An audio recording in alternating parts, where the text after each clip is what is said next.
জয় জগন্নাথ সকলকে। এই ভিডিওটা সম্পূর্ণ অন্যরকম।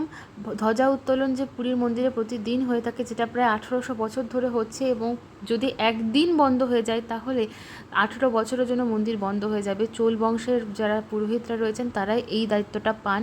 তারা এত উঁচু একটা জায়গা, যেখানে হচ্ছে আমরা প্রায় দোতলা তিনতলা থেকে ছাদের ওপরে উঠে নিচের দিকে তাকলে আমাদের মাথা ঘোরে, আর সেখানে এত বড় মন্দির কোনো রকম সেফটি প্রিকশন ছাড়াই মানুষগুলো উঠে গিয়ে জাস্ট ধ্বজা উত্তোলন করেন। অদ্ভুত রকমের আশীর্বাদ ছাড়া, ভগবানের আশীর্বাদ ছাড়া এবং অসাধারণ কপাল ছাড়া এটা সম্ভব নয়।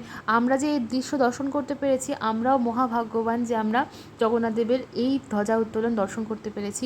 আপনারা সবাই যথাসম্ভব চেষ্টা করুন যে এই ভিডিওটাকে যতটা পারবেন শেয়ার করে দিন, সবাই দেখুক।